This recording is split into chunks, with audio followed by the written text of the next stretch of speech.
Widowed mother of 12 was starving. A rich bachelor built her a house before their wedding. The first thing I noticed was the bread. Not her, not the 12 children arranged like stair steps on the porch. The bread, or what was left of it, a heel sitting on the railing. The youngest one, maybe 2 years old, was staring at it the way a dog stares at a bone it doesn't dare touch yet. Just staring, waiting for someone to say it was his.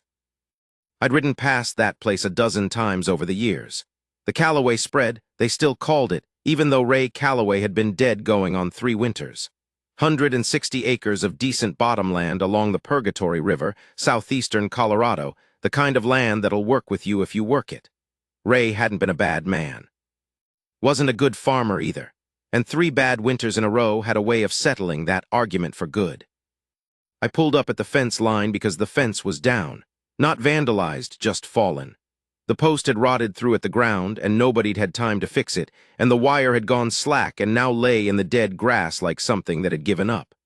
I sat there on my horse looking at the fence, then at the bread, then at the child.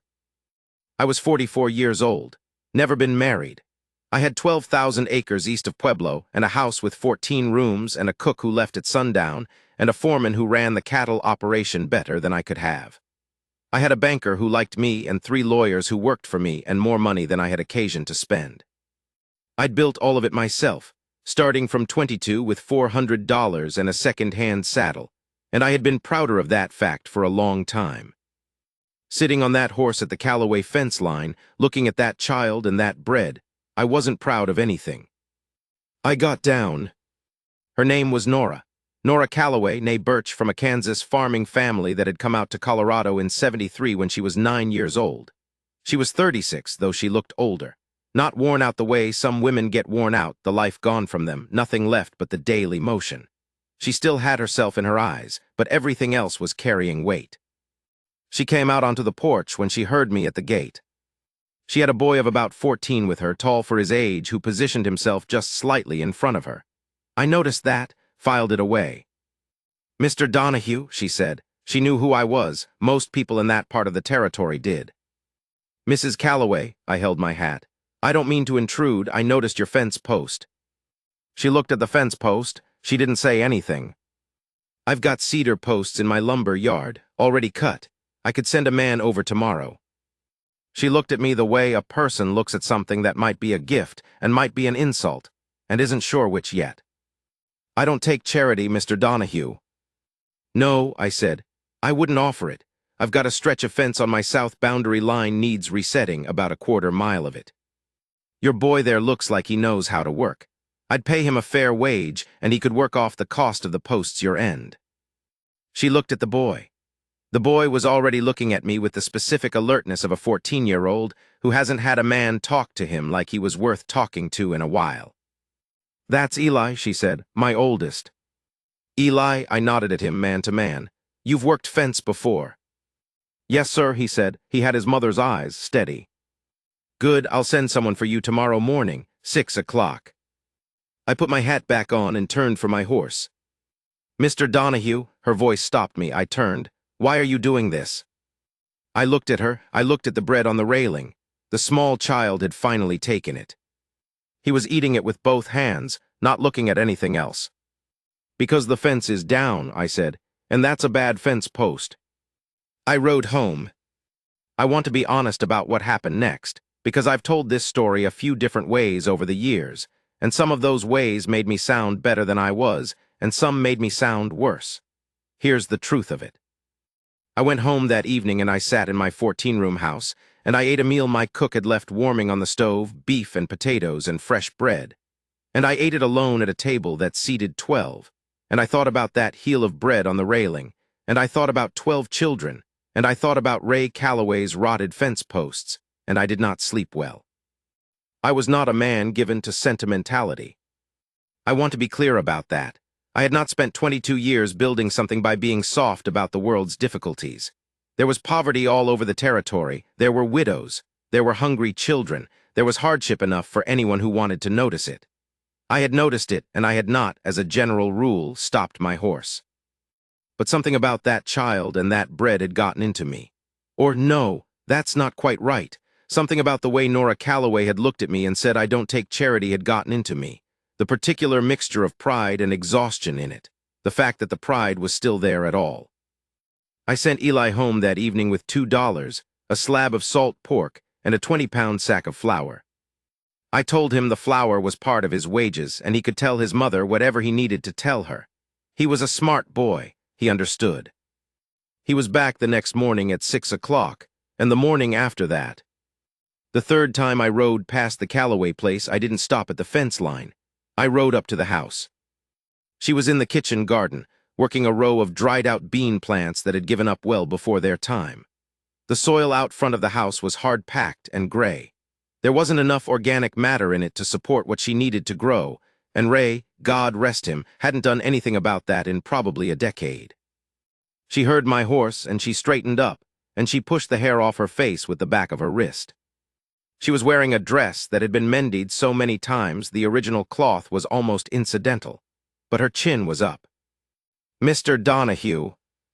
"Mrs. Calloway, I need to speak with you about your soil." She blinked. "Your soil," I said. "It's depleted. You're not going to grow what you need to grow in that condition. I've got manure composting at my eastern barn, been working all season. It's about ready to turn into something useful. I could bring you 3 wagon loads." "And what would that cost me?" "Nothing. I told you." "Mrs. Calloway," I tried to say it plain without weight behind it. "I have been farming this territory for 22 years. I have more compost than I can use on my own ground. Letting it sit is waste. Sending it your direction is practical. If you want to call it a loan against next year's crop, you can call it that. If you want to call it nothing, you can call it nothing.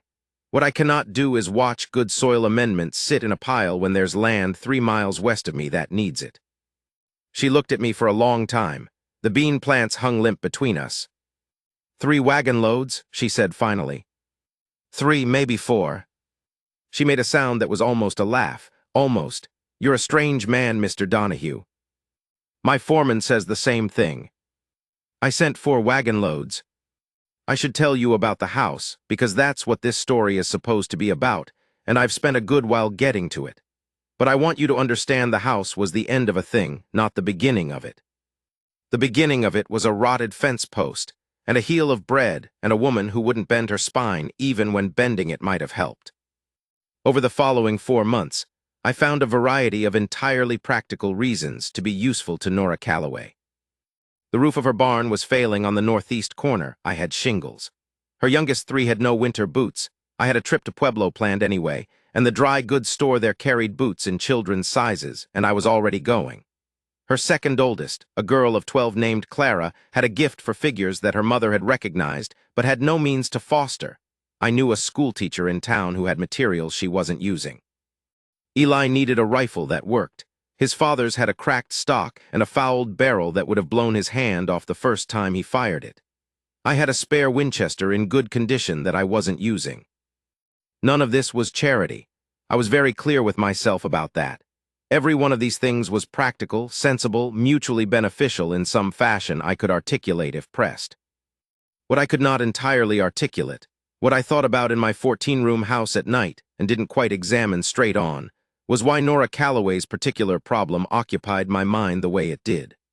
Why, of all the practical things I could be practical about, it was her situation that I kept finding occasion to address. The children helped, maybe. You can't be around 12 children, truly 12. I counted more than once in the early days without something loosening in you. They were good children. Loud and frequently dirty and occasionally feral in the way of children left too long to raise each other, but fundamentally good. They knew how to work. They were loyal to their mother with the fierceness of small animals. And their mother, well, she argued with me for one thing. I was not accustomed to being argued with. My employees didn't argue with me, my lawyer didn't argue with me, my banker certainly didn't argue with me. Nora Calloway argued with me about the compost, the boots, the rifle, and a fence repair I had attempted to pass off as being in my own interest. She had a way of looking at a thing from several sides before accepting it, and if any side looked like pity, she would set her jaw and you could see her deciding against it. I respected that in a person. I respected it so much it was difficult to manage. I also noticed, and I am going to say this plainly because I was not accustomed to noticing it, and it surprised me that she was beautiful. Not in a way that announced itself. In a way that came at you sideways when she was doing something else, pushing the hair off her face with the back of her wrist, or correcting a child with one word that landed exactly right, or looking at a stretch of her land with an expression that was equal parts grief and determination. Her husband had been dead 3 winters, and she hadn't given up on the land, and she hadn't given up on herself, and both of those things had a kind of beauty to them that I didn't have a ready vocabulary for. By October, I was finding excuses to ride past the Callaway place 3 times a week. By November, I had stopped pretending they were excuses. The first conversation that wasn't about something practical happened the second week of November, on a Thursday afternoon, when I rode up and found her sitting on the porch alone. The children were inside, I could hear them, a low rumble of noise, and the temperature had dropped hard that morning, and she was sitting there without a coat on, just sitting, looking at the mountains. I got down, she didn't say anything. I sat down on the step below her. We sat there for a while. The mountains were doing what the mountains do that time of year in southeastern Colorado, turning colors in the late light that you can't quite name, something between gold and something else. "Do you know what I'm going to do in the spring?" she said. "Tell me." "I'm going to break that south field. Ray never broke it. He kept saying next year." She paused. "I've got 3 boys old enough to handle a plow team. We're going to break it." "Good ground, that south field, deep topsoil." "I know it is," she said it quietly. "I've known it since the first week we came here. I used to walk it when Ray was sleeping, thinking about what it could be." I looked at her. I couldn't quite see her face from where I was sitting. Just the line of her jaw, the set of her shoulders. "Why didn't you?" "Because Ray was the one with the plans and I was the one with the children. That was how it worked." She stopped. "That's not a complaint about Ray. He was a good man who had a hard time with the land. That's just how things were. And now he's gone and the children still need feeding and that south field is still full of what it could be." She shifted on the step. "I'm not going to live with what something could be anymore, not if I can help it." I sat with that for a moment. "Mrs. Callaway," I said, "Nora." It was the first time I'd said her given name. She looked down at me. Her eyes were very steady. "I want to tell you something," I said, "and I want you to hear it the way I mean it. Not any other way." "All right. I have wanted for a long time to have something to build toward. Not just to have. I've had more than enough. I mean something that needed what I have to give, something that I could see growing." She was very still. "I think I want to ask your permission to keep coming here," I said. "Not with fence posts, not with practical reasons, just to come here." I could hear the mountains in that silence, if mountains have a sound. The wind off the snowline anyway. One of the children inside knocked something over. There was a yell, a correction, a settling. "Well," she said finally, "you're going to need to talk to my children then, not just me." "All 12 of them?" "All 12. "All right," I said. "Starting with Eli." "Starting with Eli." She looked back at the mountains. After a moment her hand came down and rested lightly on my shoulder. She left it there. I put my hand over it, and we sat that way while the light changed. Talking to Eli Callaway was one of the more serious conversations of my life. He was 14, going on 30. He had been the man of the family for 3 winters, which means he'd been doing a man's work for 3 winters without any of a man's authority and carrying all of the weight of it in a 14-year-old body. He had worn that weight quietly and without complaint, from what I could tell. His mother was proud of him. I would have been proud of him if he were mine.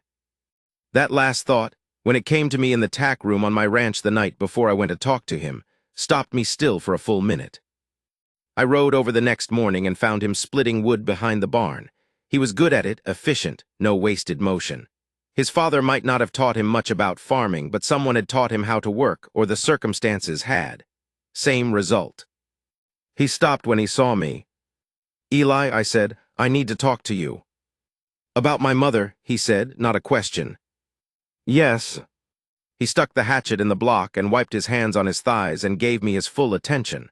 14 years old. "I care about your mother," I said. "I'm going to be plain about it. I'd like to court her if she'll allow it. And I'd like your blessing if you'll give it." He looked at me the way his mother looked at things, from several sides. "Are you going to try to tell us what to do?" he said. No. Are you going to try to move us off the land? No, this is your land. Your mother's land. That doesn't change. What does change? She doesn't worry anymore about whether there's food. I said it flat, no flourish.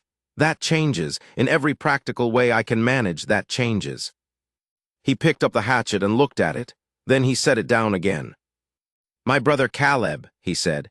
He's got a limp from when his horse threw him last winter. He couldn't do a normal farm boy's work if you put him to it. Some men would think he's a burden. Show me what Caleb can do, I said. I'll find a use for it. He was quiet for a long moment. She cried, Eli said. Last February, the only time I ever saw her cry. We'd gotten to the end of what we had, and she went out behind the barn and she sat down in the snow and she put her face in her hands. He looked at me. I watched through a crack in the wall. I didn't go to her. I didn't know what to do. You were 13. I was 13, he said, and she sat there for about 5 minutes. Then she got up and she came back inside and she started making dinner out of what we had, which was almost nothing. He stopped. She never said a word about it, not once. I didn't say anything. There wasn't anything to say. If you make her cry like that again, Eli said, I'll be a lot bigger by then. Fair enough, I said. He stuck out his hand. A boy's hand, calloused as a working man's. I shook it. I talked to all 12 of them. Not all at once. That would have been chaos, and likely still would be chaos, knowing that family. I talked to each of the older ones separately and to the younger ones in pairs, and the littlest ones mostly just wanted to know if I had more horses, which I said I did, and that settled the matter for them. Clara, who was 12 and had her mother's eyes and her father's stubbornness, asked me why I'd never been married. I never found anyone I thought I could be what I needed to be for, I said. She thought about that seriously. That's a strange reason. It was a strange situation. And now you found one. I think so, I said. She nodded slowly. She needs someone who doesn't run when things are hard. I don't run. Eli says you walked away from a fight in Pueblo once when a man called you a coward for it. I remembered the situation. I didn't need to prove anything to that man. There was nothing in it worth the trouble. Clara considered this. Then she nodded again once like a decision made. Okay, she said. I don't know that I have been accepted so completely by anyone in my life. 12 years old, and she'd made up her mind. I asked Nora on a Sunday in December. We'd been sitting at her kitchen table, which was a thing barely held together by habit and hope. One leg shimmed with a piece of harness leather, and she'd made coffee, and we'd been talking about the South Field, her plans for the spring, what she'd need, what I had at my disposal that might help. By then our conversations had gotten comfortable enough that we could talk about practical things, and everyone knew it wasn't only practical things. I did not get down on one knee. I am not a man built for that kind of gesture, and she was not a woman who needed it. I said, Nora, I want to marry you. I want to be a man worth having by your side, and I want your children to be mine, and I want to spend whatever I have and whatever I am on this family for as long as I've got. She looked at her coffee. That's a serious amount of wanting, she said. I've been holding it for a while. I have 12 children, Harlan. She'd started using my name somewhere in October, and every time she said it, there was still a small thing that happened in my chest. I know how many children you have. 12 children, 160 acres of bottomland, a broken table, and a 4-year-old who bites when he's cornered. Thomas. I know Thomas. In fact, Thomas and I had reached an understanding 2 weeks prior when I had let him ride my horse at a walk, and he had decided I was tolerable. He doesn't bite me anymore. He bites everyone. Not me. She looked up. There was something moving in her face, something she was letting happen slowly, the way light comes into a cold room. I have nothing to give you, she said, not the way a woman's supposed to bring something. You have yourself, I said. You have 12 children who are going to be 12 grown people who know how to work and keep their spine under them. You have 160 acres of bottomland, that is, I will remind you, better ground than half of what I own. And you have. I stopped. You have been the most honest person I have met in 20 years in this territory, and I have met a lot of people. I don't know what to do with that except to want it near me. She set her coffee cup down. Yes, she said, simple, just that. Now I want to tell you about the house. It was her house. That's the first thing to understand. The Callaway place, 160 acres along the Purgatory River, that was hers, and I was moving into it, not the other direction. She was clear about that, and I agreed with it. The land was her children's inheritance. Ray Callaway hadn't always done right by it, but he'd held it, and Nora had held it through 3 bad winters, and she was going to hold it and someday hand it to Eli and Clara and the rest of them. But the house itself was, well, I won't say what it wasn't fit for, because she'd lived in it for years with her children and they'd managed. But it was a frontier house built when they'd arrived with nothing and meant to be temporary, the kind of house you build when you don't have much and plan to do better. They'd never gotten to better. I talked to a builder in Pueblo. I sent him out to look at the land, at the location, at what was there. I told him what I wanted, a real house, stone foundation, enough rooms for everyone, a proper kitchen with a range and a pantry, insulation in the walls, windows that fit, a porch that wouldn't rot through, built to last. He came back with a number. I told him to start in February as soon as the ground permitted. I didn't tell Nora the cost. She didn't ask, which told me she understood that some things were mine to carry, and she had finally, quietly allowed that. What she asked was, will there be a room just for Clara? She needs a room to think in. She doesn't have one. I'll tell him 2 windows in Clara's room, I said. And a room for Eli that's near the door. Near the door, I said. He's been the one getting up at night when something needs handling. He deserves to know that's still his. I added a note, Eli's room east side, closest to the front door. They started breaking ground on the foundation in the 2nd week of February. The winter had been mild enough. The builder had brought 3 men with him, and they were efficient, and by April they had the walls up, and by May they had a roof. I watched those walls go up from my horse sometimes, on mornings when I could spare the time. I watched them go up, and I thought about the south field Nora was going to break that spring with Eli and 2 of his brothers. I thought about Clara's 2 windows. I thought about Thomas, who bit people and who had stopped biting me. There was something happening inside me that I didn't have a name for yet. It wasn't pride exactly, though it was adjacent to pride. It was more like purpose. The specific satisfaction of a man who has been pointed at nothing in particular for a long time and is now pointed at something. I had built things before. I had built a ranch empire, near as you could call it that, and I was proud of it.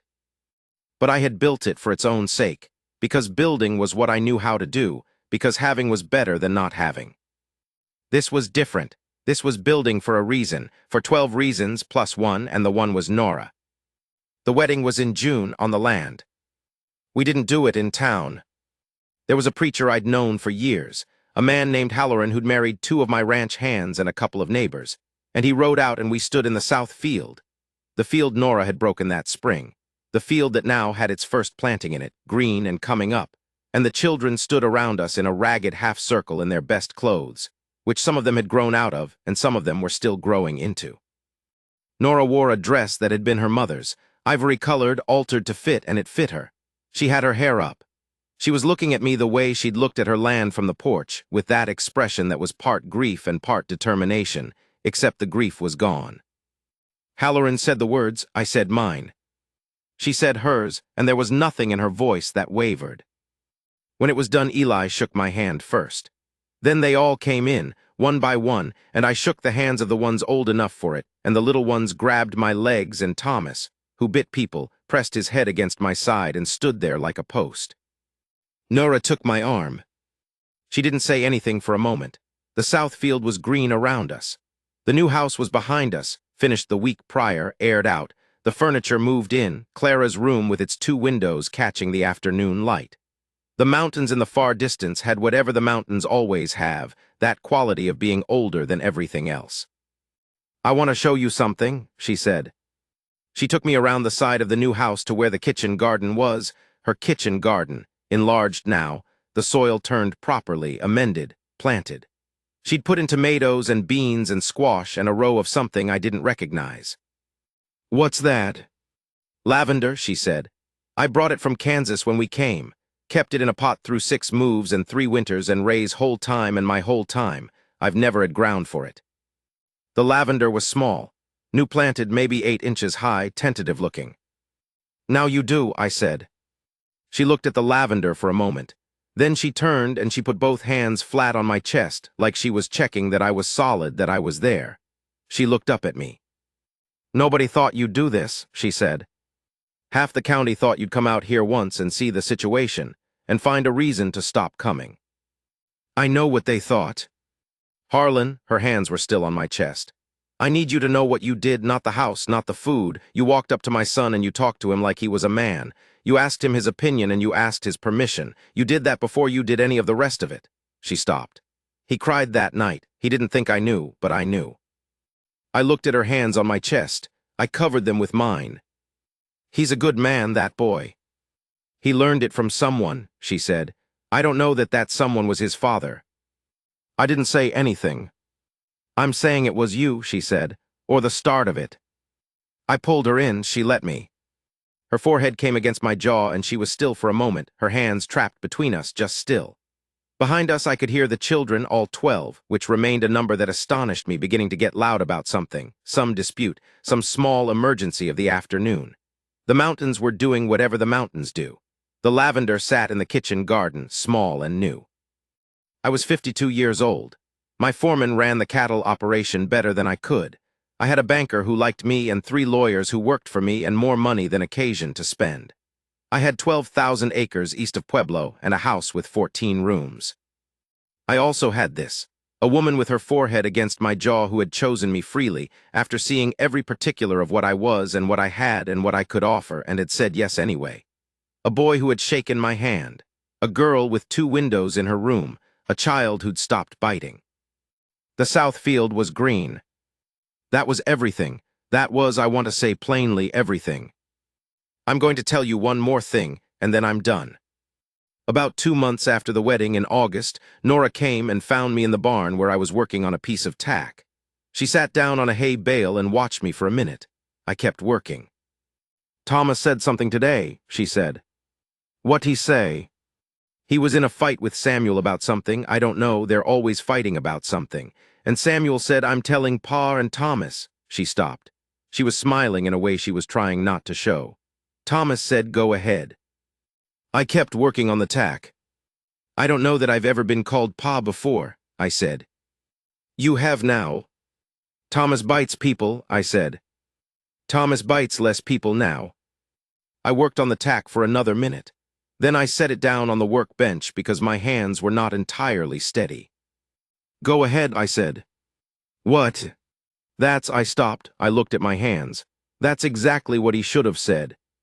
"Go ahead." Nora came off the hay bale and she put her arm around me from behind, both arms, and she pressed her face into my shoulder, and neither of us said anything. Outside the barn, the children were doing whatever they were doing, fighting, working, living, all 12 of them, loud with the ordinary noise of people who have enough. The lavender was growing. I had not known before what it felt like to be a man with a real use. I know it now. I have known it every day since. That's all I have to tell you.